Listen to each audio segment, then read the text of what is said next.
spezielle November 1981. Die 17-jährige Friederike von Müllmann steigt in das Auto eines Unbekannten ein. Der vergewaltigt und ermordet die Schülerin. In einem Waldstück wird ihr grausam verstümmelter Leichnam gefunden. Sie hatte sich offensichtlich versucht, wieder anzuziehen und ist ohne Schuhe, nur mit Socken wollte sie davonlaufen. Der Täter Ismet H. wird gefasst und zu einer lebenslangen Strafe verurteilt. Kurz darauf kommt er wieder frei, aus Mangel an Beweisen. Für Friederikes Vater beginnt ein verzweifelter Kampf um Gerechtigkeit. Ich weiß, wer der Mörder ist und er kann nicht bestraft werden. Ne? Das ist das Problem. Ne?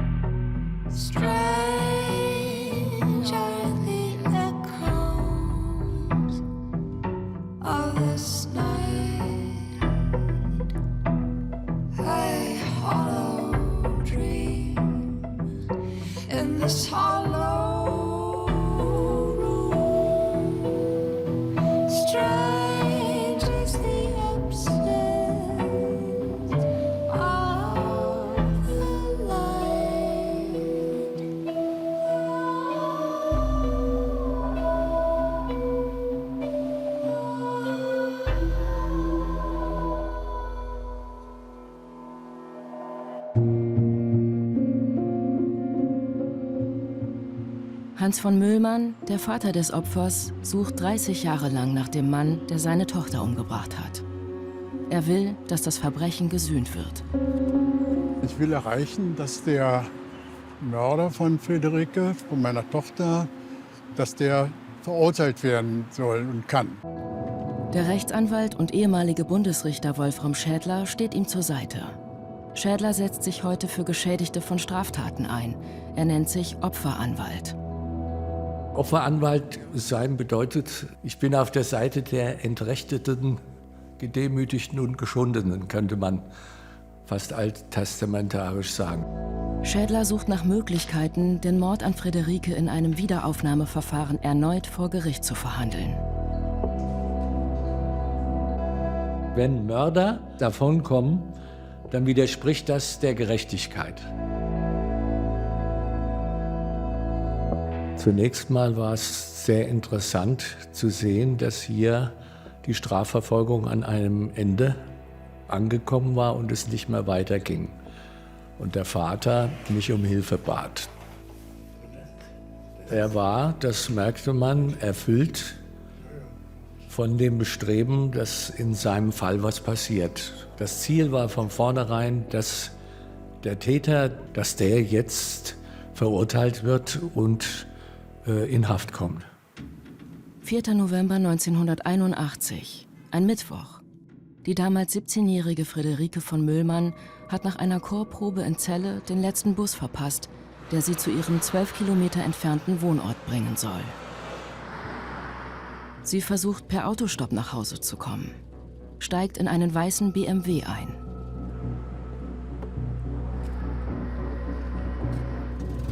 Der Fahrer nimmt vom Stadtzentrum Celle aus die Landstraße in Richtung Oldau, Friederikes Heimatort.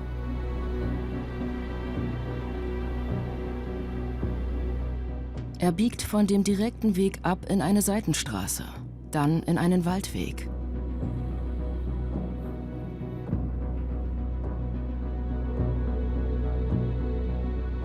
Hier vergewaltigt er die Schülerin. Sie versucht zu fliehen, vergeblich. 4 Tage später, am 8. November, wird ihr Leichnam gefunden.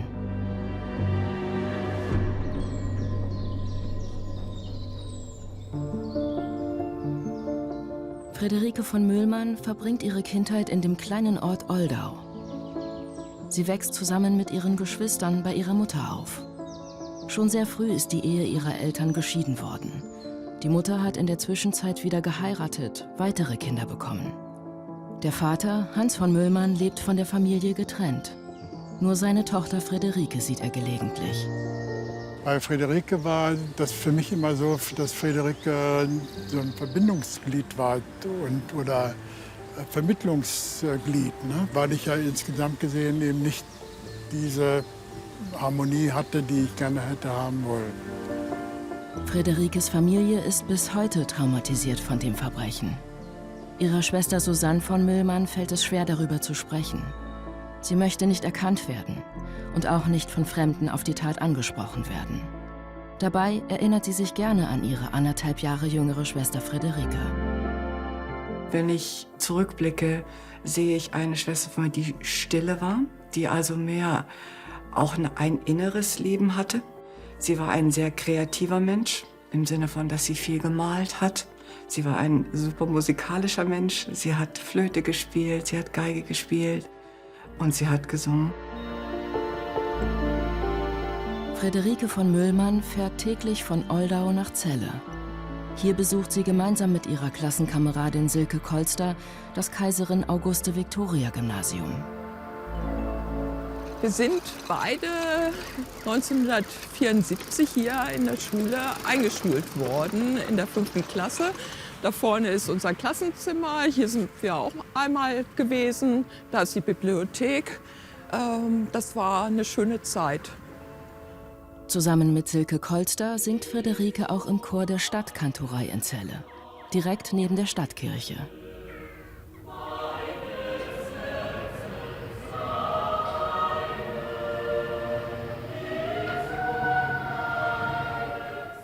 Friederike und ich haben beide hier in der Kantorei gesungen. Erst in der Jugendkantorei, dann später in der Erwachsenenkantorei. Wir haben viel Zeit hier verbracht vor Ort. Die Kantorei war irgendwo auch Familie. Und wer einmal in einem Chor gesungen hat und das Gefühl hatte, wie die Stimmen miteinander verschmelzen, der weiß, was es bedeutet, miteinander zu singen. Und ich glaube auch, dass das Friederike extrem wertvoll war. Das Problem ist ihr Nachhauseweg. Es gibt nur wenige Busverbindungen von Celle nach Oldau. Wir haben damals 2-mal in der Woche geübt. Friederike hatte ihre Schwierigkeiten, zu den Proben zu kommen. Aber sie hat das durchgezogen und das fand ich immer bewundernswert. Am 4. November nach der Chorprobe verpasst Friederike wie so oft den letzten Bus nach Hause. Sie versucht, etwa gegen 19:30 Uhr vom Bahnhof Celle aus per Anhalter nach Hause zu kommen. Einerseits glaube ich schon, dass sie eine sehr vorsichtige, auf Sicherheit bedachte Persönlichkeit war und sehr wohl wusste, dass sie Risiken einging. Wir haben ja mit ihr darüber gesprochen, dass es unvernünftig sei, zu trampen. Und wir haben auf sie eingeredet und haben sie versucht, davon abzuhalten. Aber sie hatte ja gar keine Wahl. Wie hätte sie denn nach Oldau kommen sollen an dem Abend? 12 Kilometer auf der Landstraße. Eine Wegstrecke von 15 Minuten. Friederikes Schwester Susanne von Müllmann kannte das Problem des Nachhausewegs. In der Familie überlegte man gemeinsam, wie die Schwestern beim Trampen vorgehen wollten, um sich zu schützen. Also es gibt ein paar Abmachungen. Ich bin selber ja auch getrennt, dass wir in kein Auto steigen, wo mehr als eine Person ist. Ganz sicher, dass wir den nicht runterdrücken, also die Tür nicht verschließen. Man hat geschaut, dass es keine fremden Nummernschildern sind, zum Beispiel. Um Vorsichtsmaßnahmen, aber auch, dass man, glaube ich, sehr schnell die Tür öffnet und sich rausfallen lässt und dann versucht zu fliehen. Was genau ist passiert nach der Chorprobe in der Stadtkantorei an Friederikes letztem Abend? Ich meine mich zu erinnern, dass wir ausgerechnet an dem Tag noch gesagt haben, also versuch noch mal zu telefonieren, ob du nicht jemanden findest, der dich mitnimmt. Sie hatte sich noch 20 Pfennig geliehen, um den Lehrer, der sie sonst immer nach Hause gefahren hat, telefonisch zu erreichen. Das hat nicht geklappt. Zeugen wollen Friederike in der Nähe des Bahnhofs bemerkt haben. Es wären die letzten, die sie lebend gesehen haben. Dies war der Ort, wo die Busse nach Hambüren abfuhren. Und ich gehe davon aus, dass wenn Friederike mal trampen musste, dass sie auch hier getrampt hat. So auch am letzten Abend. Wer ist der Fahrer des weißen BMW? Ist er zufällig vorbeigekommen? Fest steht, er trägt ein Messer bei sich. Als Friederike am 4. November nicht nach Hause kommt, ahnt keiner in der Familie, in welcher Gefahr sie schwebt. Ich habe mir am Abend keine Sorgen gemacht, aus dem einfachen Grund, weil sie hat eine sehr gute Freundin in Celle und in der Vergangenheit hat sie dort übernachtet. Aber am nächsten Tag, wo die Schule zu Ende war und wir sie zurückerwartet haben, da muss ich sagen, da fing es für mich an, eine Unruhe. Man muss sich das wirklich vorstellen, dass da gab es kein Internet, da waren keine mobilen Telefone. Und dann stellen sich die Fragen, ja, wo kann sie denn sein? Und nein, ich habe sie nicht gesehen, ich habe nichts von ihr gehört. Das hat meine Angst natürlich unendlich gesteigert. Da war eine Spannung, wie so ein Pendeln zwischen der großen Angst, dass es was ganz Schlimmes passiert, zum der Hoffnung, oh, gleich meldet sich ich und alles ist in Ordnung. Die Angst in der Familie wird immer größer. Friederikes Vater, Hans von Möhlmann, wird informiert. Er wohnt in Hildesheim und die Familie pflegt sonst keinen Kontakt mehr mit ihm. Als ich dann mitbekommen habe, dass Friederike nicht nach Hause gekommen ist, dann war ich natürlich vollkommen durcheinander. Bin dann zu der Mutter hingefahren und gesagt, ja, die wird schon wiederkommen, vielleicht schläft sie da oder so. Aber das war nicht so. In der Familie beschließt man, Friederike bei der Polizei als vermisst zu melden. Dirk Heidmann, Pressesprecher der Polizeiinspektion Celle, hat die Ereignisse von damals nicht selbst erlebt. Aber ihm ist der Fall vertraut. Und er kennt die Vorgehensweise der Polizei bei vermissten Fällen. Wenn die Vermisstenmeldung hier bei der Polizei eingeht, wird hinterfragt, wo sich die Person letztmalig aufgehalten hat. Dann wird auch gleichzeitig eine Öffentlichkeitsfahndung initiiert.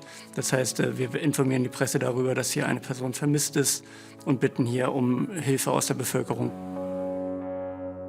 So war es auch am 5. November 1981, dem Tag nach Friederikes Verschwinden.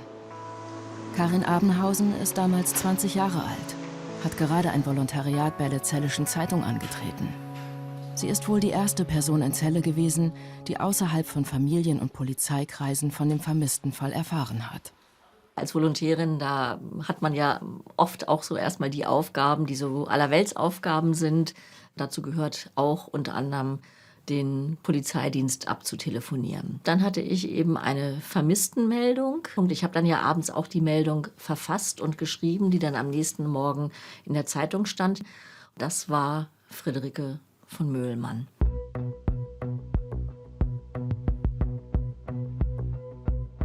Friederikes Foto wird abgedruckt. Die Polizei sucht weiter nach der vermissten Schülerin. Beamte fahren alle Wege ab, die Friederike nach der Chorprobe gegangen sein könnte. Ohne Ergebnis. Ich selber war mal gerade 3 Jahre älter als Friederike von Möhlmann. Und da geht einem natürlich schon so einiges durch den Kopf. Warum ist dieses Mädchen verschwunden? Und ist es aus eigenen Stücken nicht nach Hause zurückgekehrt? Friederike, die sonst keine Chorprobe auslässt, fehlt bei der nächsten Probe in der Stadtkantorei.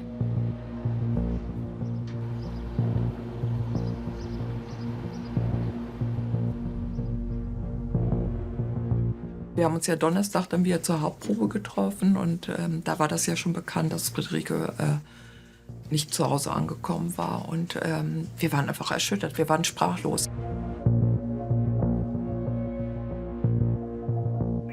Die Sorge um das Wohlergehen des Mädchens wächst mit jeder Minute. Es war ein sehr intensiver Kräfteeinsatz. Die Kollegen außerhalb, eben, die nicht ermittelt haben, waren ständig unterwegs, haben Wege abgefahren, haben geschaut, immer wieder den Weg, der uns bekannt war. Die Kollegen, die ermittelt haben, haben weiter Zeugen befragt, Spaziergänger, die sich dort aufhalten. Keine Spur von dem Mädchen. Weder in Celle noch in ihrem Heimatort Oldau. Die Zeit des Wartens zieht sich qualvoll in die Länge. Ich weiß, dass nach 2, 3 Tagen ich wirklich ihren Tod in meinem Herzen hatte, als eine ganz reale Möglichkeit. Während Polizei rein und raus geht und wir am Telefon sitzen und warten, irgendwas zu hören. 4 Tage nach Friederikes Verschwinden machen Pilzsammler eine grausige Entdeckung. Unter Kiefern, inmitten von Blaubeerbüschen, finden sie den verstümmelten Leichnam einer jungen Frau. Es ist Friederike von Möhlmann. Ihr Körper weist Stichwunden in Leber, Herz und Lunge auf. Der Täter hat brutal zugestochen. Am Tatort finden die Ermittler auch 2 Groschenstücke.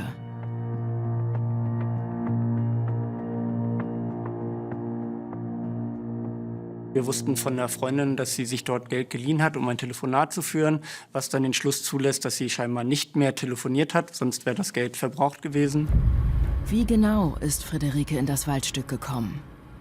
Die Ermittler rekonstruieren akribisch die Wegstrecke. Offensichtlich hat der Fahrer von der Bahnhofstraße in Celle die Route in Richtung Oldau genommen.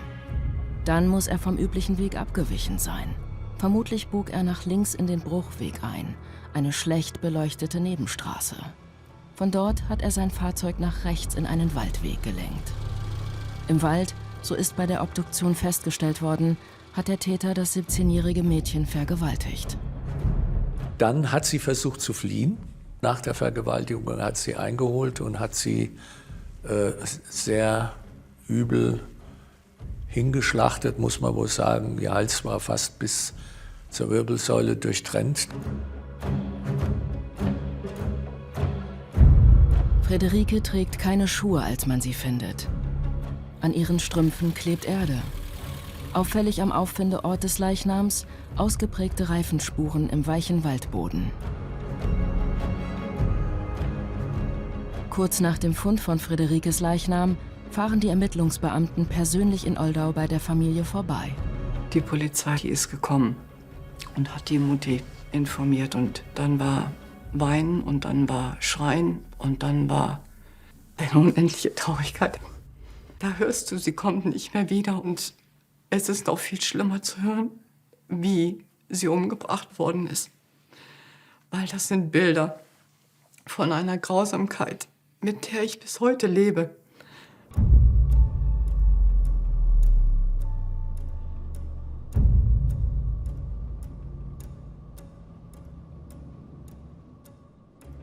Seit fast 10 Jahren beschäftigt sich die Gerichtsreporterin Gisela Friedrichsen mit dem Mord an Friederike von Mühlmann. Sie war die Erste, die ausführlich darüber berichtet hat. Die besondere Brutalität der Tat lässt sie bis heute nicht los. Als ich die Einzelheiten des Falls angeschaut habe, dachte ich, da kann man nicht so einfach drüber hinweggehen und sagen, na ja, Gott, das kommt halt vor und das muss man dann eben verbuchen unter die allgemeine Kriminalität. Nein, ich fand diesen Fall doch sehr, sehr anrührend und auch sehr aufwühlend. Und welche Ängste dieses Kind gehabt hat, wie die ausgeliefert war, diesem Mann, das kann man sich gar nicht vorstellen. Den Ermittlern fällt auf, dass der Täter ungewöhnlich oft auf Friederikes Körper eingestochen hat.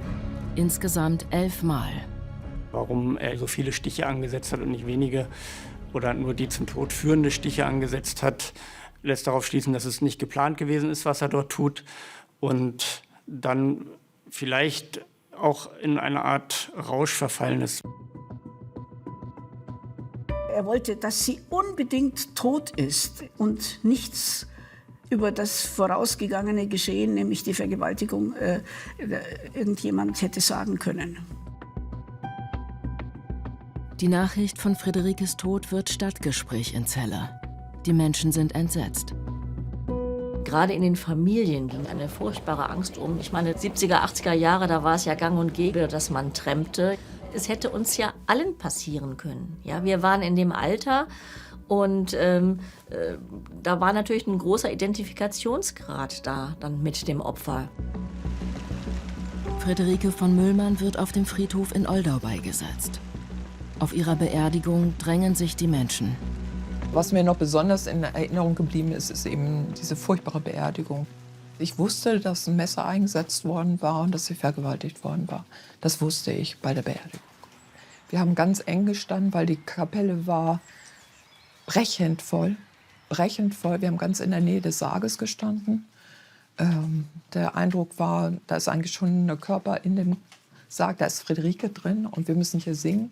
Wir haben gesungen, Jesu meine Freude, wo einem die Stimme versagte. Und diese allgemeine Bedrücktheit in der Kapelle, das Dunkle, ich sehe nur einen dunklen, engen Raum, das verfolgt mich manchmal noch. Friederikes Mutter und ihre Schwester Susanne sind von Trauer überwältigt. Die jüngeren Geschwister sind zu klein, um zu verstehen, was passiert ist.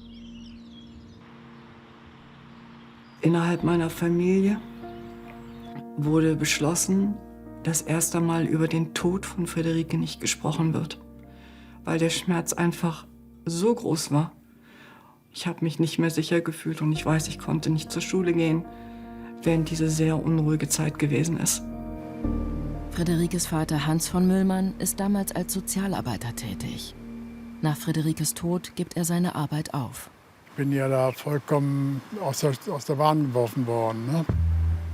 Ja, habe mich dann nur noch so rumgetrieben. Das war alles im Bach runter. Ne? Es wird Jahre dauern, bis er sich wieder aufrichten wird. Der Gerichtsreporterin Gisela Friedrichsen sind solche Schicksale vertraut. Sie analysiert Verbrechen nicht nur unter juristischen Aspekten, sondern interessiert sich auch für die Folgen, die schwere Verbrechen nach sich ziehen. Ich habe mich Zeit meines Berufslebens eigentlich mit dieser Frage beschäftigt, was eine solche Tat, wenn ein Familienmitglied ermordet wird, was das für die Restfamilie bedeutet. Und Herr von Müllmann war wohl einer, der durch die Suche nach Gerechtigkeit irgendwie seine Trauer und seine Verzweiflung bewältigt. Bei der Polizei in Celle läuft die Fahndung nach dem Täter auf Hochtouren. Man sucht nach Spuren und Hinweisen. Die Ermittler stützen ihre Suche hauptsächlich auf 2 Elemente. Einmal auf die Reifenabdrücke des Täterfahrzeugs im Waldboden, zum anderen auf Fasern, die an der Kleidung des Opfers gefunden wurden. DNA-Nachweise zur Identifizierung des Täters stehen ihnen nicht zur Verfügung. Noch nicht. Erst Jahre später werden sie im Fall Friederike von Müllmann die entscheidende Wende bringen. Es gab einen Zeugenhinweis, dass am Abend ein helles Fahrzeug, vermutlich vom Typ BMW 1602, gesehen worden ist, welches mit überhöhter Geschwindigkeit in Tatortnähe unterwegs gewesen ist. Somit haben wir auch hier nochmal natürlich ein besonderes Augenmerkmal auf die helleren Fahrzeuge gelegt. Die Ermittler holen Informationen ein über Fahrzeuge dieses Typs, die im Landkreis Celle gemeldet sind. Schließlich bleibt ein weißes Fahrzeug übrig. Darin liegt ein in Anatolien gefertigter Teppich, der als Fußmatte dient. An Friederikes Kleidung kleben winzige Teppichfasern gleichen Typs. Diese und andere Faserspuren geben am Ende den Ausschlag. Am 22. Dezember 1981, 6 Wochen nach Friederikes Tod, wird der Halter des Fahrzeugs festgenommen. Sein Name Ismet H. Die Polizei findet heraus, er ist 22 Jahre alt, ein Asylant türkisch-jesidischer Herkunft. Zum Zeitpunkt der Tat war er noch nicht lange in Deutschland. Er war unter den Fittichen seines Bruders, fuhr einem BMW, einen gebrauchten, und hatte da auch im Auto Teppiche. Er war Arbeiter. Wo er gearbeitet hat, weiß ich nicht, entzieht sich meiner Kenntnis. Auch an seinem Wohnort Celle ist der mutmaßliche Täter niemandem aufgefallen. Außerhalb seiner jesidischen Community scheint er keine Kontakte gehabt zu haben. Wie hat er gelebt? Warum trug er ein Messer bei sich?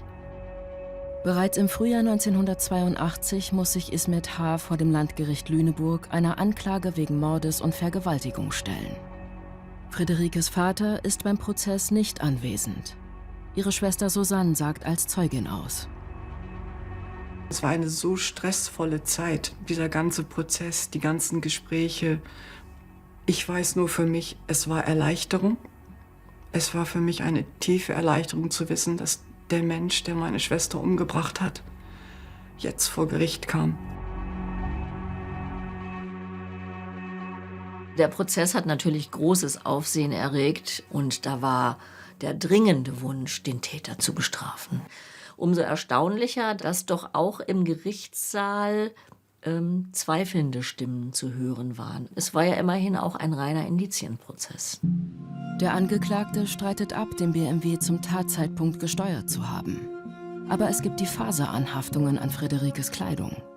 7 verschiedene Fasertypen stimmen nicht nur mit der Fußmatte, sondern auch mit den Sitzbezügen des BMW überein.